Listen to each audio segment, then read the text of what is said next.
Yet another migrant caravan is pushing through Mexico up toward the U.S. amid little resistance from Mexican officials there. One America's Kristian Rouz reports. Mexico is struggling to intercept yet another large group of Central American migrants marching towards the U.S. border.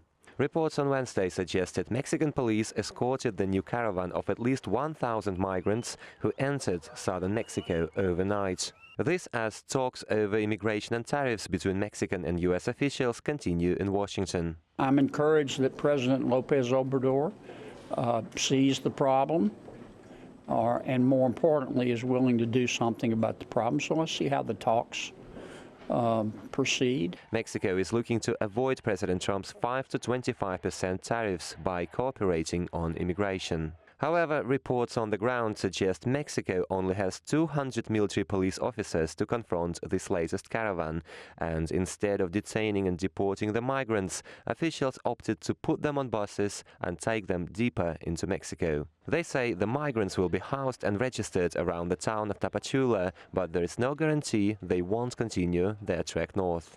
We're going to board the women and children in the buses so they continue on their way, but not by walking because they're hurting themselves. Trump administration officials have proposed a three-step plan for Mexico to tackle mass migration and avoid the tariffs, due to go into effect on June the 10th. White House trade advisor Peter Navarro detailed the proposal, saying, first of all, Mexico must keep all migrants permanently in its territory. Second, Mexico must seal its border with Guatemala to prevent further entries.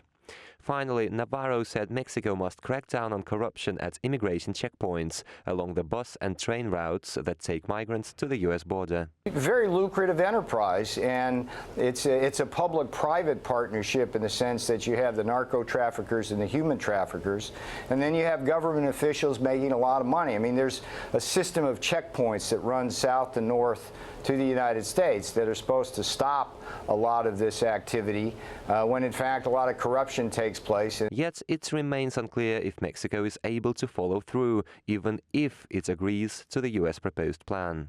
Mexican officials say they are lacking manpower at the Guatemala border, while many migrants are coming from Central America through the jungle and across rivers, avoiding roads and checkpoints. So far, Mexico has made vague proposals on curbing the migrant flow, but the U.S. side is urging practical actions. ¿Cuál es la propuesta de México? What's Mexico's proposal? To work jointly with the United States and international community to reduce forced migration forced by poverty and violence in Central America and advance economic development in migrants' countries of origin. Still, U.S. negotiators and Mexican officials, including President Andrés Manuel López Obrador himself, say they are optimistic a deal will be reached and tariffs avoided.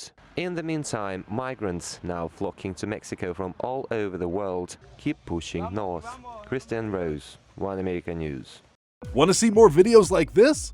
Click on the link below and subscribe to One America News on YouTube. And call your cable provider and kindly demand that One America News is added to your lineup. Call and subscribe today.